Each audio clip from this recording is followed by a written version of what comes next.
ये अब आगे बढ़ते हैं, बात कर लेते हैं शेयर बाजार की। लेकिन हाँ, बात करते हैं जरा सबसे पहले चीन के बाजार को लेकर के। अमेरिकी टैरिफ की वजह से जहाँ भारत के शेयर बाजारों में तनाव बना हुआ है, वहीं दूसरी तरफ चीन का शेयर बाजार बुलंदियों पर है। चीन के शेयर बाजार का बेंचमार्क शंघाई कंपोजिट इंडेक्स एक दशक की ऊंचाई पर पहुंच गया है।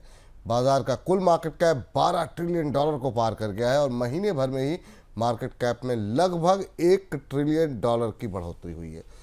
सर, ये इतनी रफ्तार, इतनी तेजी बढ़ने की वजह आप क्या मान रहे हैं?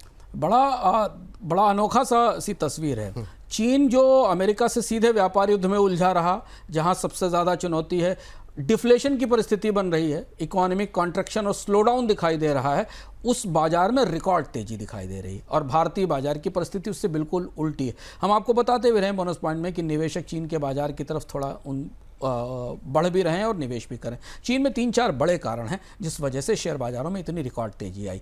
एक तो सरकारी फंड्स और बीमा कंपनियां और सरकारी संस्थाओं को चीन की सरकार ने स्टॉक्स मार्केट को सपोर्ट के काम पे लगा दिया है। इससे बाजार में बड़ी तेजी बनना शुरू हुई है। उनकी खरीदारी लगातार निकल रही है। चूंकि पूंजी की लागत कम रखी गई है, इंटरेस्ट रेट कम है, तो इसलिए लिक्विडिटी मार्केट को ड्राइव कर रही है।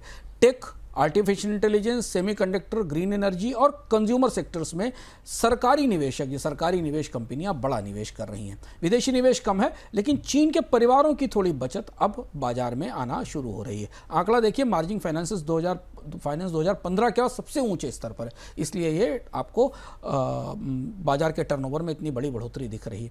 ईटीएफ बढ़ रहे हैं, नए अकाउंट बढ़ रहे हैं, क्योंकि रियल एस्टेट और बॉन्ड से बेहतर रिटर्न की तलाश दिख रही है। दूसरा, वैल्यूएशन का आकर्षण है। चीन का शेयर बाजार भारतीय बाजार से सस्ता है पीई और पीबी के अनुपात पर, तो इसलिए जो निवेशक, विदेशी निवेशक भी थोड़ा बहुत निवेश लेकर जा रहे हैं वहाँ इस वजह से पहुँच रहे हैं।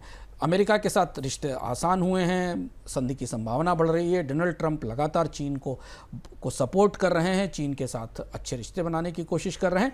इसलिए निवेशकों के मन से जोखिम का अनुमान भी कम हुआ, इसलिए भी निवेश बढ़ा है। रियल एस्टेट में सुस्ती है, ब्याज दरें कम हैं, शेयरों में निवेश अच्छा मिल रहा है।